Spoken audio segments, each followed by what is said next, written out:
Con law, powers of the president, just the rules. The presidential powers. First of all, let's discuss Youngstown Sheet and Tube, the steel seizure case. This established that the president's relationship to Congress, when the president acts with approval of Congress, his power is what? That's right, at its height. When the president acts and Congress is silent, where is the president? Oh, that's right, he is in the zone of twilight. And when the president acts contrary to Congress, his authority is at its, that's right, minimum. And that is what case? Correct, Youngstown Sheet and Tube. And we're discussing there the president's relationship to Congress. Okay, 1, president acts with approval of Congress. His power is, that's right, at its height. President acts, Congress is silent. President is in the zone of twilight. And 3, president acts contrary to Congress. Power is at its minimum. That's right. Okay. The president has the following powers. First, the veto power, also known as the presentment power. All bills, before they become law, must be presented to the president, who has the power to sign and veto them. How long does he get to sign a bill to make it into, or how long does he get to sign a bill or veto it? 10 days. The president must sign a bill in 10 days, or guess what? The bill becomes law. So the president has the power to sign and veto laws. If he does not sign in 10 days, the bill becomes law. And of course, the Congress can override a presidential veto by a what majority? That's right, a 2/3 majority. Okay, let's talk about the pocket veto.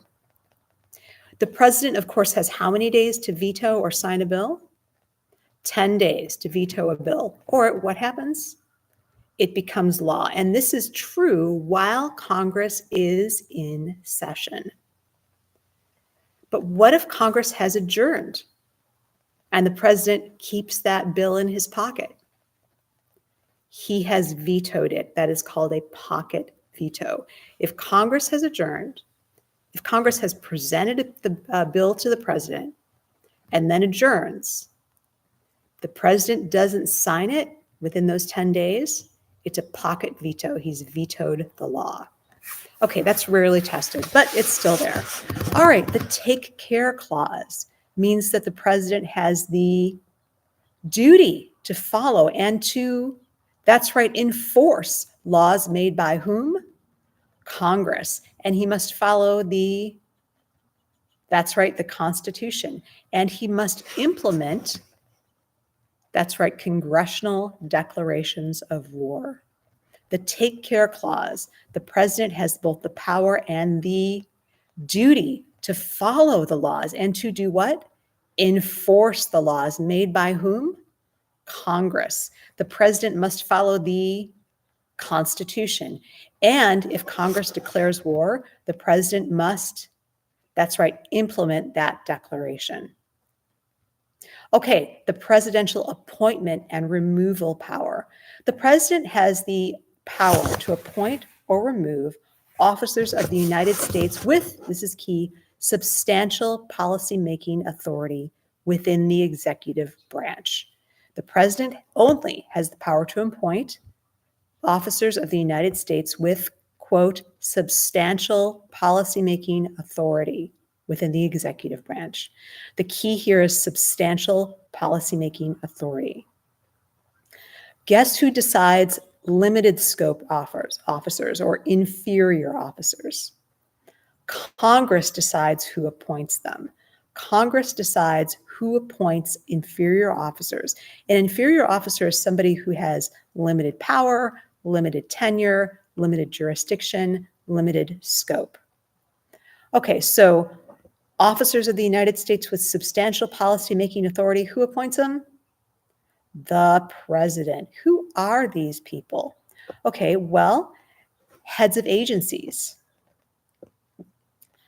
How about inferior officers? They are people who have limited tenure, that's right, limited scope, limited power, and they have limited, that's right, jurisdiction. Okay, so the president's appointment power extends to officers of the, that's right, United States with substantial policymaking authority. And who decides who appoints the inferior officers? That's right, Congress. Congress. Okay, the president has the power to appoint officers with what? Substantial policymaking authority. And he also has the sole power to remove those officers. Can Congress remove an officer of the United States with substantial policymaking authority within the executive branch? No. No, Congress cannot do that. Congress decides who appoints and removes those inferior officers. Okay, the presidential pardon power. The president may pardon all federal offenses or commute federal sentences at any stage of the proceeding unless it is impeachment. Okay, the pardon power extends only to, that's right, federal offenses, and the president may pardon all federal offenses, and he may also do what? Commute federal sentences. At what stage?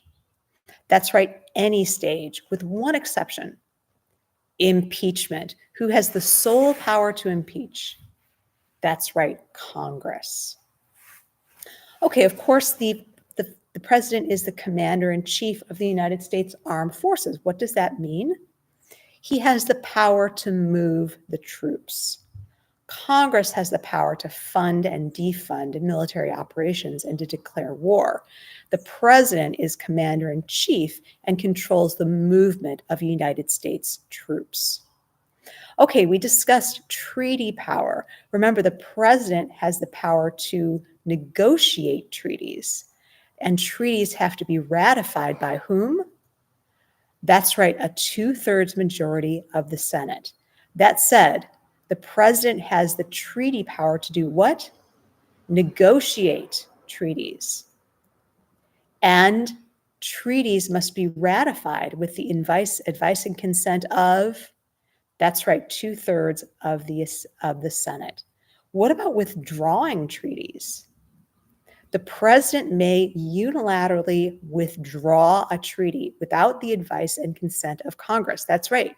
If the president wishes to withdraw a treaty, he doesn't need to go to Congress. To negotiate treaties, the president has power. To ratify treaties, that must go through the Senate with a 2/3 majority. But to withdraw a treaty, the president doesn't need the consent of Congress. No advice, no consent of Congress. Okay, what about an international agreement? What is an international agreement? This is something that involves trade or deployment of troops. So international agreements will involve trade, or they will involve United States troop deployment. Who has the power to make international agreements? Correct, the president. All right, so do treaties prevail or do congressional laws prevail? That's right, the treaty prevails over any federal law. Who has the power to negotiate treaties? The president. Who has the power to ratify, to make treaties? The president, with the advice and consent and ratification of, correct, 2/3 of the Senate. And what about withdrawing treaties? That's right, the president can do that without any congressional permission. What is an international agreement? That's right, it's something that involves trade or deployment of troops. And who does the president need approval for? He doesn't need anyone's approval. The president gets to make international agreements. And what prevails, law or treaty? If they're in conflict, treaty prevails. Okay, the president also has a foreign affair power. which he does share with Congress. The president has the power to recognize foreign nations and meet with foreign leaders. He may delegate this through, that's right, an ambassador. So the president's foreign affair powers consists of recognizing foreign nations. The president may recognize a foreign nation.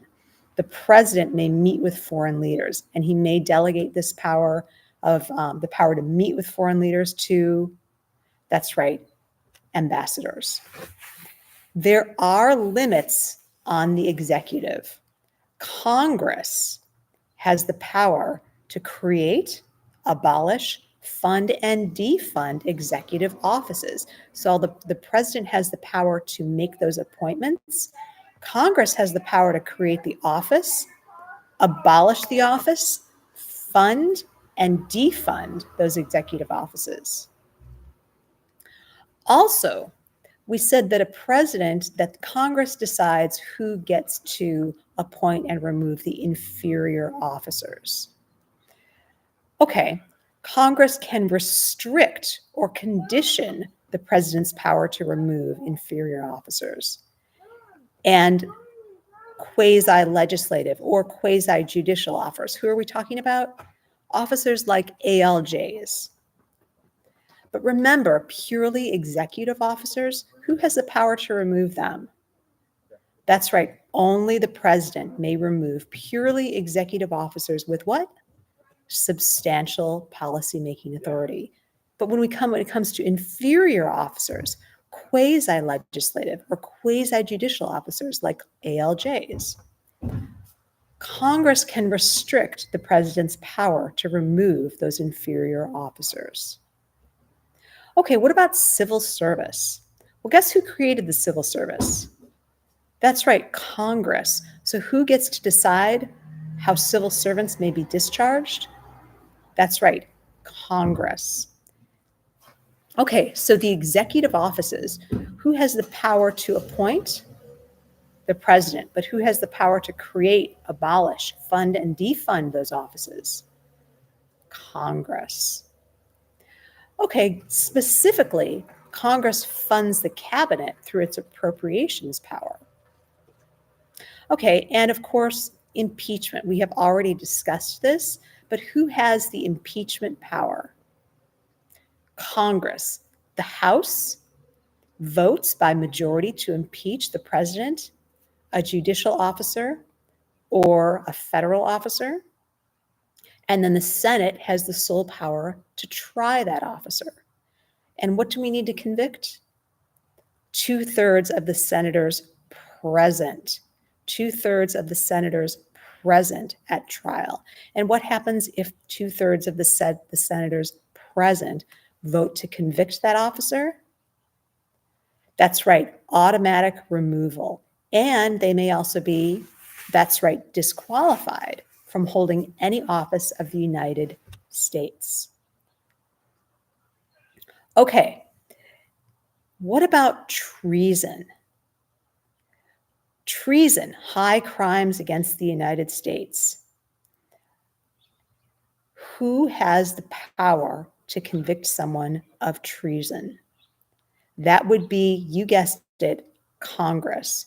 If any federal official is convicted of treason, that official may be 1, impeached, 2, tried separately, or 3, both. Treason, if we have what kind of official? That's right, a federal official who is accused of what? Treason. That official may be 1, impeached, 2, that's right, tried separately, or 3, both of them. What's required to convict of treason? Testimony of 2 witnesses to an overt act by that federal official. To convict someone of treason, what do we need? Congress needs the testimony of how many witnesses? 2. To what? That's right, an overt act. And our other alternative is simply confession to that treasonable act in open court. Okay, back to treason.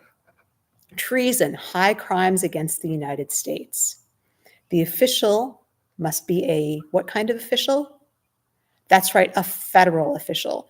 And that official may be 1, impeached, 2, tried separately, or 3, both. How many witnesses do we need for treason? 2. And what else do we need? They need to witness a what kind of act? That's right, an overt act. And of course, the treasonous person may also, that's right, confess in open court. Okay, so those are the limits on the executive power. Congress has the power to do what with executive offices? That's right, create them. And what else? Abolish them and fund them. And because they can fund them, they can also defund them. Congress may place restrictions on a president's power to remove inferior officers and quasi-legislative or quasi-judicial officers like ALJs. But when it comes to purely executive officers, who gets to remove them? That's right, only the president. For the inferior officers, Congress gets involved. Congress has the power to create, abolish, fund, and defund executive offices, including that's right, president's cabinet. And of course, Congress holds the impeachment power. And for treason, we need the testimony of 2 witnesses to what? That's right, an overt act or confession in what? That's right, open court. And the official may be impeached, 2, tried separately, or 3, both. Okay, let's talk about a legislative veto. Is this an okay thing? No, a legislative veto is per se unconstitutional. Why? Because it denies the president one of his inherent powers, and that is his, you guessed it, veto power. However, Congress continues to try to legislatively veto the president's actions by doing what? Making resolutions that invalidate an action by the executive branch. So if Congress passes a resolution that invalidates a presidential action, what is that called? A legislative veto. And why is it invalid? Because it denies the president one of his inherent powers, which is his veto power. There's another reason. One chamber may not veto executive action because this violates the bicameral structure of our government. Okay, a legislative veto is what? Unconstitutional. What is a legislative veto? That's right, it is a resolution by the legislative body that invalidates an action by the executive branch. The president declares something, then Congress turns around and makes a resolution invalidating that action. Why is it unconstitutional? 1, because it violates the bicameral structure of the legislative branch itself. And 2, because it denies the president his veto power. And that is it for presidential powers.